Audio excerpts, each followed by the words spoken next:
Hello students, तो अब तक हमने हेलो अल्केन्स और हेलो एरेन्स में मेथड ऑफ प्रिपरेशन पढ़ा है।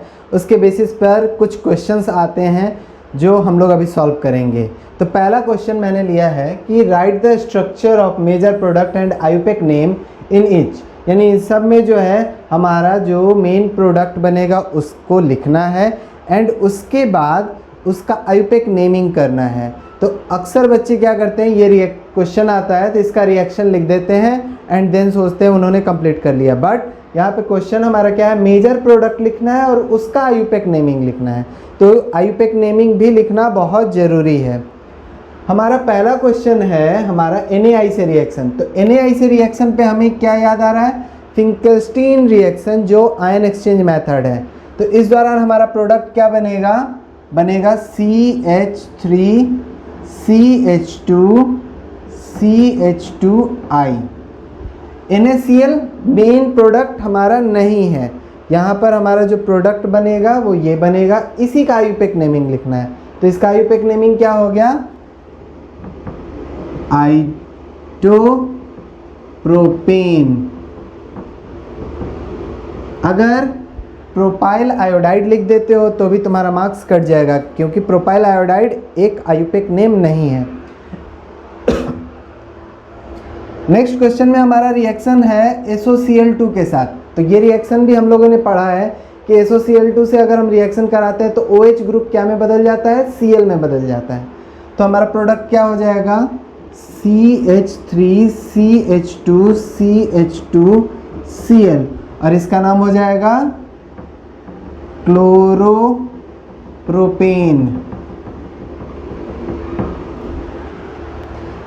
यहाँ पर हमारा जो तीसरा है HBr के साथ रिएक्शन है और पर ऑक्साइड के साथ।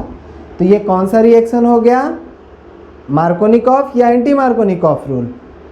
पर ऑक्साइड जब होगा तो हमारा एंटी मार्कोनिकॉफ रूल होता है। HBr और पर ऑक्साइड का अगर कॉम्बिनेशन मिलेगा तो ये एंटी मार्कोनिकॉफ रूल का एक एग्जाम्पल है। तो हमारा जो है यहाँ पर एंटी मार्कोनिकॉफ रूल के हिसाब से, मार्कोनिकॉफ रूल में H वहाँ जाता है जहाँ पर हाइड्रोजन ज़्यादा था, लेकिन एंटी मार्कोनिकॉफ रूल में हमको वहाँ भेजना है जहाँ पर कम है। ये एक फ्री रेडिकल रिएक्शन का एग्जाम्पल है।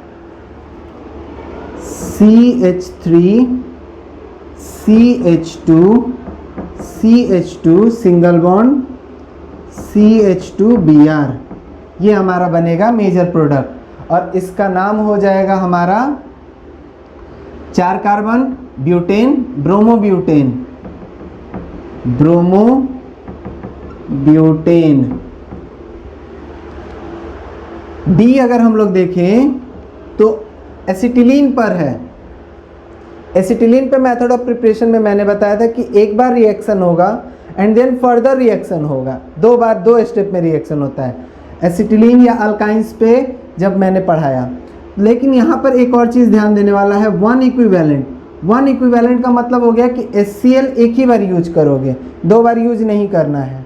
तो एक बार यूज होगा तो यहाँ पे मार्कोनिकॉफ रूल के हिसाब से H मेरा जाएगा उस कार्बन पे जिस पे हाइड्रोजन ज़्यादा है और Cl उस पर जिस पे कम है। तो मेरा प्रोडक्ट बन गया CH3CH2C, यहाँ ट्रिपल बॉन्ड की जगह डबल बॉन्ड CH। अब H यहाँ पर आ गया तो ये हो गया CH2 और Cl यहाँ पर आ गया तो ये हो गया Cl। तो इसका नाम हम क्या देंगे, 2 क्लोरो, 2 पर क्लोरो, और ये हो गया ब्यूटीन। ब्यूट 1 इन भी लिख सकते हैं, ब्यूटीन भी हो जाएगा, ठीक है। अब इसमें हम लोग देखते हैं HCl के साथ रिएक्शन है और हमारा OH ग्रुप है। तो ये रिएक्शन भी हम लोग पढ़े हुए हैं। सिंपल सा रिएक्शन क्या है, बेंजीन रिंग, यहाँ पर CH2 की जगह OH और Cl हो जाएगा, ये हो जाएगा OH की जगह पर Cl हो गया। यहाँ पर OH का कुछ भी नहीं होगा, यहाँ पर नहीं हटेगा, सिर्फ यहाँ हटेगा, क्योंकि ये हमारा अल्काइलिक OH है, ये मेरा फिनाइलिक OH है। फिनाइलिक OH पर सब्स्टिट्यूशन रिएक्शन नहीं होगा, लेकिन अल्काइलिक OH पर सब्स्टिट्यूशन रिएक्शन होगा। तो ये इसका नाम हम क्या लिखेंगे, तो ये हमारा पार्ट हो गया फिनॉल और ये पार्ट हो गया क्लोरोमिथाइल। तो 4 क्लोरोमिथाइल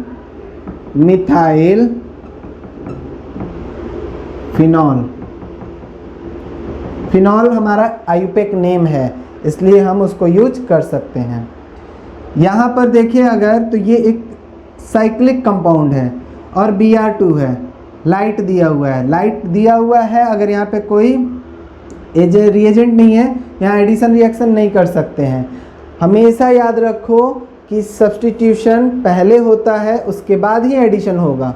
तो यहाँ पर हमारा एलाइलिक सब्स्टिट्यूशन होगा, तो प्रोडक्ट क्या बनेगा, कुछ इस तरह। यहाँ पर डबल बॉन्ड एडिशन रिएक्शन नहीं करेगा, मेरा यहाँ सब्स्टिट्यूशन होगा, Br जुड़ेगा।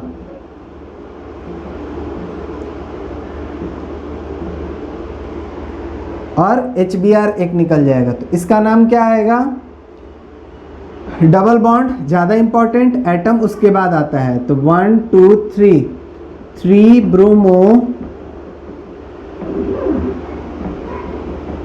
ये हो गया साइक्लोहेक्सेन और डबल बॉन्ड है 1 पे, तो ये हो गया साइक्लोहेक्स और 1 पे है तो इन हेक्सेन। तो ये हमारा आयुपेक नेम इसका हो गया। How would you prepare from appropriate alcohol, इसको एप्रोप्रिएट अल्कोहल से कैसे बनाओगे ये बताना है। तो सबसे पहले हमें अल्कोहल वाला रिएक्शन सारा याद करना होगा कि अल्कोहल से हम लोग एलिफेटिक या अल्काइल हैलाइड कैसे बनाते हैं। यहाँ पर Br लाना है, तो अल्कोहल से बनाने के लिए हम लोग सिर्फ एक ही चीज़ जाने हैं कि OH हटाकर Cl या Br आ जाता है। यहाँ पर हमको Br लाना है तो HBr यूज कर सकते हैं, ठीक है। अब हमारे पास था HBr यूज करने का, तो ये रिएक्शन ले लिए OH, यहाँ पर चैन में कोई अंतर नहीं करना है, CH2 CH2 CH2 CH2 CH CH3 CH3 plus HBr। HBr का रिएक्शन जो है हमारा नॉर्मल टेम्परेचर पे हो जाता है, इसलिए कोई दिक्कत नहीं है। हम ये रिएक्शन करेंगे तो हमारा ये बन जाएगा। तो ये आंसर हो गया। इसको जो है ये लिखने के बाद एरो देकर ये लिख देंगे। नेक्स्ट हमको ये बनाना है, तो यहाँ पर हमारा Cl लाना है। तो Cl लाने का हमारे 3-4 मेथड था। HCl ला सकते हैं, फिर हम लोग PCl5 यूज कर सकते हैं, PCl3 यूज कर सकते हैं, SOCl2 यूज कर सकते हैं। तो हम लोग को चैन में कोई डिफरेंस नहीं करना है। CH3 CH2 CH CH2 CH3 C CH3 CH3, यहाँ पर हम लोग लगा दिए OH। अब इसमें हम लोग लगा दिए SOCl2।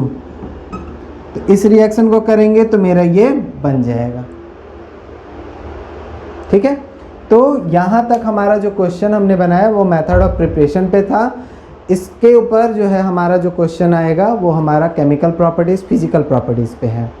तो अब हम लोगों का मेथड ऑफ प्रिपरेशन में एक और रिएक्शन बचा हुआ है, वो हम लोग देखते हैं एंड देन हम लोग फिजिकल प्रॉपर्टीज़ पढ़ेंगे। हमारे मेथड ऑफ प्रिपरेशन में हमने अब तक पढ़ा है method of preparation of alkyl halide from alkane, from alkenes, from alkynes, from alkyl halide and from alcohols. इसके बाद हमारा जो है मेथड ऑफ प्रिपरेशन आता है from silver salt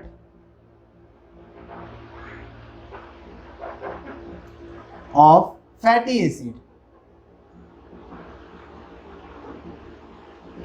fatty acid का जो सिल्वर सॉल्ट होगा उसके ऊपर हमारा जो है method of preparation, that is from RCOOAg।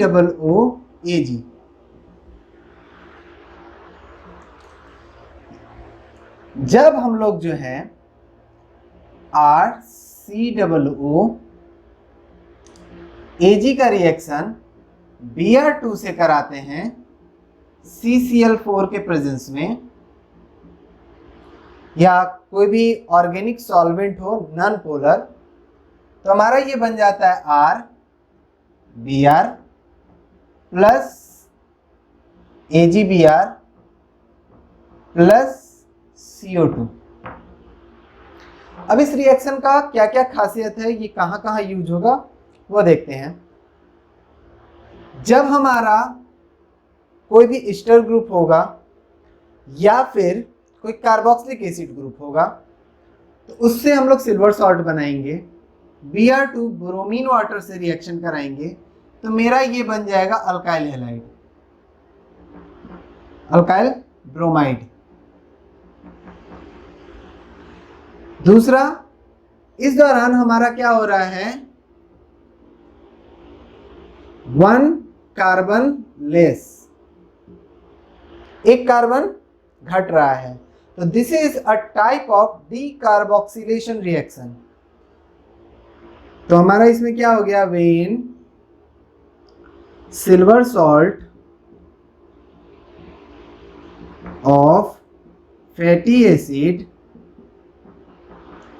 is treated with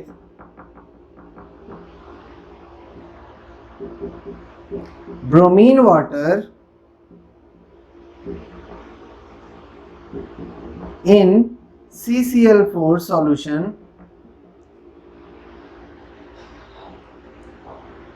alkyl bromide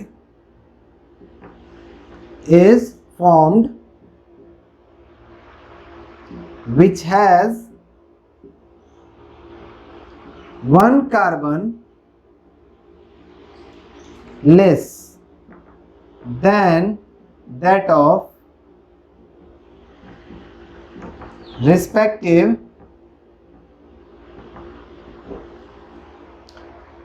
fatty acid। एक कार्बन कम हो गया। This reaction is called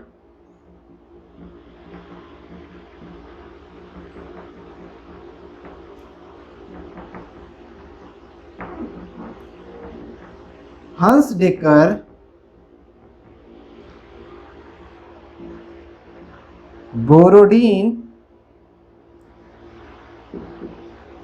reaction.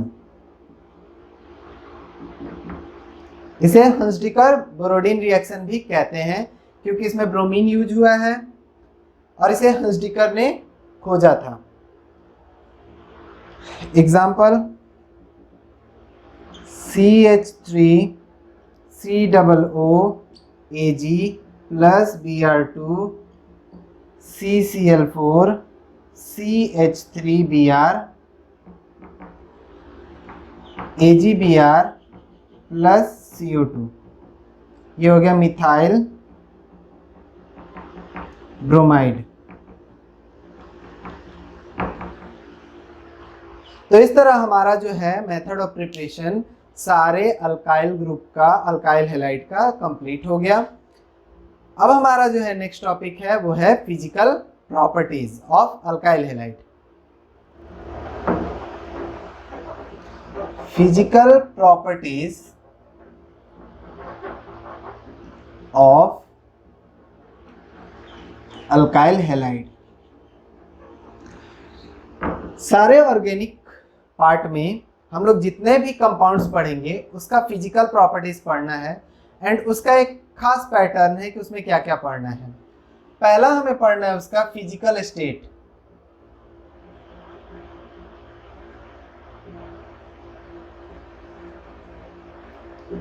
दूसरा हमें पढ़ना है सॉल्युबिलिटी, तीसरा जो हमें पढ़ना है पार्ट वो है डेंसिटी, जो फोर्थ हमको पढ़ना है वो है मेल्टिंग एंड बॉइलिंग पॉइंट,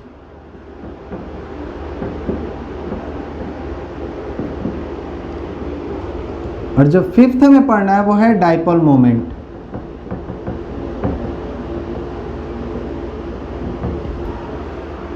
तो फिजिकल स्टेट क्या होगा, सॉल्युबिलिटी क्या होगा, डेंसिटी क्या होगा, मेल्टिंग बॉइलिंग पॉइंट क्या होगा एंड डाइपोल मोमेंट क्या होगा, सबका फिजिकल प्रॉपर्टीज ऐसे ही पढ़ना।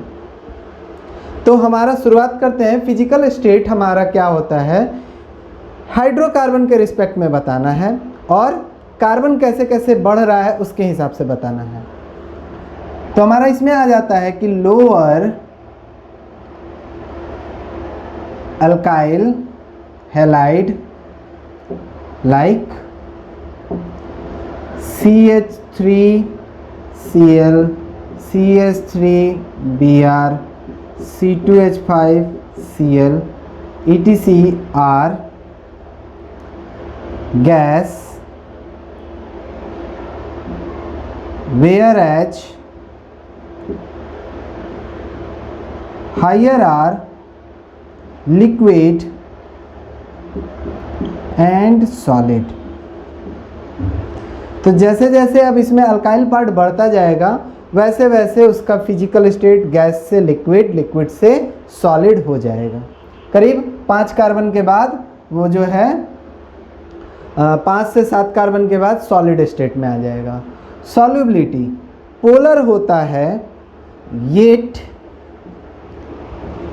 RX alkyl halide are polar in nature, not soluble in water। ये पोलर होते हैं नेचर में, हम लोगों ने CX बॉन्ड का नेचर देखा, लेकिन ये हमारा क्या होता है, वाटर में सॉल्युबल नहीं होता। क्यों? Because of inability to form H bond. ये H बॉन्ड नहीं बनाता है इसलिए सॉल्युबल नहीं होता।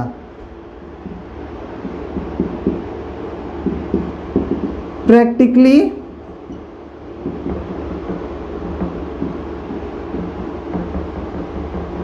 स्लाइटली सॉल्युबल,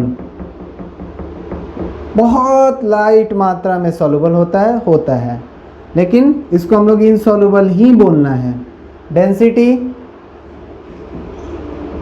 जो डेंसिटी है वो इंक्रीज करता है, increases with increase in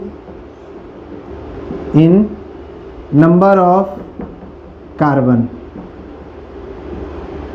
in chain में जैसे जैसे कार्बन का संख्या बढ़ते जाएगा वैसे वैसे इसका जो है डेंसिटी भी बढ़ेगा। मेल्टिंग एंड बॉइलिंग पॉइंट, ये डायरेक्टली डिपेंड करता है मास पे। ये हमारा इंक्रीज करेगा, इंक्रीजेज विथ इंक्रीज इन मास। मास जैसे जैसे बढ़ेगा वैसे वैसे melting and boiling point increase करेगा। इसमें हमारा एक सवाल आता है, branching decreases with increase in branching. जैसे जैसे ब्रांचिंग बढ़ेगा वैसे वैसे ये डिक्रीज करेगा। डाइपोल मोमेंट क्या होता है?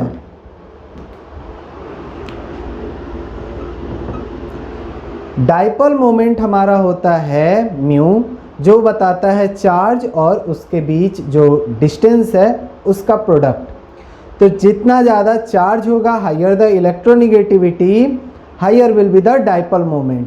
तो फ्लोरीन से आयोडीन तक इलेक्ट्रोनिगेटिविटी डिक्रीज करता है। सिंस इलेक्ट्रोनिगेटिविटी का ऑर्डर क्या है? फ्लोरीन, उसके बाद क्लोरीन, उसके बाद ब्रोमीन, उसके बाद iodine. Hence dipole moment decreases from RF to RI। RF से RI के तरफ हम बढ़ेंगे तो हमारा डाइपोल मोमेंट डिक्रीज करता है।